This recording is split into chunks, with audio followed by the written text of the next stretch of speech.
In tonight's special assignment, we take a look at the surge of anti-Islamic rhetoric and behavior in Connecticut. Islamophobia is what Muslim leaders call it. Others just call it religious prejudice. Fox Connecticut's LAURIE PEREZ takes a look at the fear of Islam and how it's affecting neighbors and neighborhoods in Connecticut.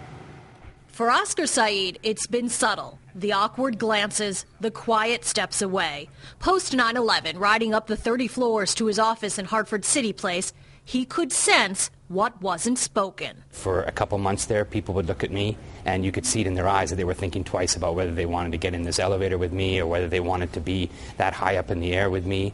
It is an uncomfortable thing for good people to admit their fears might be based on stereotypes, might be based on nothing more than the way someone looks. The thing about Islamophobia is Saeed gets it. I understand where the sentiment comes from. I understand that people are concerned and people have worries and people are seeing images of other people that want to do bad things to us, and they either all look a certain way or they all belong to a certain group. I mean, I understand that. He understands when, for instance, in Canterbury, residents rose in opposition to a Muslim cemetery. Reports showed a high water table at the site, so the plan was tabled for environmental reasons. But it was all the questions not answered that really fueled the debate. Like, how do they bury their dead? Will they be worshiping, chanting? I think there's concerns, yes. People don't understand, so they then become concerned. Yeah. So, unfortunately. Months later, a Norwalk mosque development stalls after opposition there.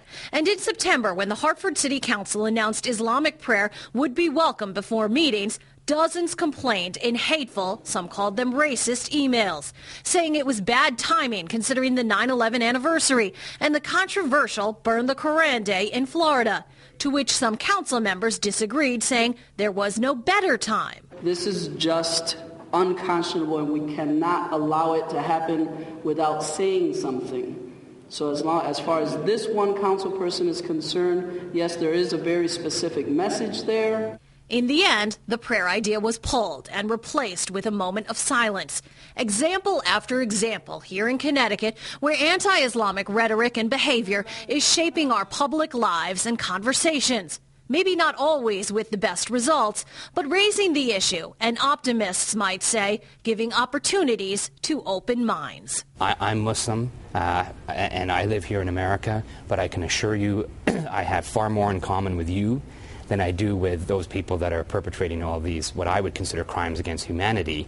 And I think it's important for us to have that discussion so we can realize that about each other. LAURIE PEREZ, Fox Connecticut News.